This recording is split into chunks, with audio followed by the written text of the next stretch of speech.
जो भी लोग तैयारी कर रहे हैं और अभी तक ऑफिशियल नोटिस कुछ जारी नहीं हो रहा है, तो एक बार पेपर वायरल हो चुका है सर। अब उनके मन में ये सवाल चल रहा है कि इतना देरी हो रहा है, कुछ अंदर अंदर फिर से तो सेटिंग वोटिंग कुछ झोल तो नहीं चल रहा है।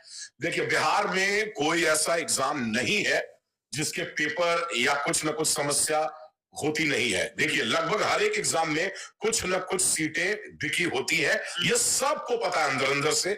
और क्यों ना पता हो, जब आप ये देखें कि आज किसी भी चाय की टपरी पे आप चले जाए, किसी भी चाय की दुकान पे चले जाए, तो वहां पे कोई ना कोई 2-3 लोग ऐसे होंगे जो सेटिंग की बातें करते हुए नजर आ जाएंगे। वो या तो छात्रों में से हो, या तो छात्रों में से उठे किसी नेता में से हो जो आज सेटर बन चुका है। मतलब अभी भी सेटर गैंग एक्टिव है। बस सेटर गैंग हमेशा एक्टिव रहा है, तमाम परीक्षाओं में सेटिंग चलती रही है।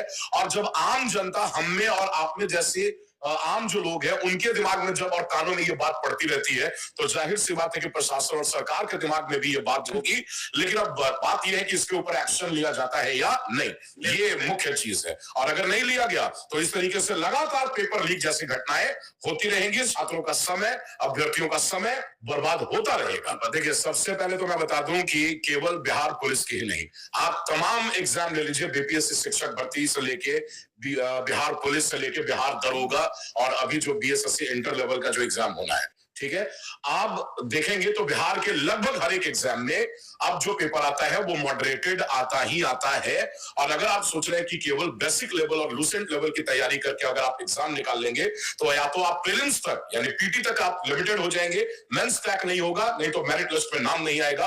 आपकी तैयारी अब यही ध्यान में रख के होनी चाहिए कि अब जितने भी बिहार में एग्जाम होंगे वो सब में लगभग मॉडरेटेड लेवल का ही क्वेश्चन पूछा जाएगा। एक और बात मैं आप लोगों से कह देना चाहता हूं कि जंग जीतता है आदमी मजबूत इरादों से, ठीक है। ये परीक्षा है, 18 लाख लोगों ने फॉर्म भर दिया है ना, तो जो आदमी पेपर सेट कर रहा है उसके पास भी कोई चारा नहीं है। अगर पेपर बहुत इजी दिया गया तो फिर आप ये समझ लीजिए कि कट ऑफ जैसी चीजें, और जैसे कि अभी यहां हो गया बीपीएससी वाले में, तो कट ऑफ जैसी चीजें या स्कोर जैसी चीजें जो है, या मेरिट लिस्ट बनाने में इतनी परेशानी आ जाएगी, इतना मैथ लगेगा कि वो पॉसिबल नहीं है। तो कैंडिडेट्स की इतनी संख्या, भारी संख्या के चलते ये आप निश्चित मान लीजिए कि पेपर का लेवल और पैटर्न बढ़ेगा ही। एसएससी जो सेंट्रल लेवल में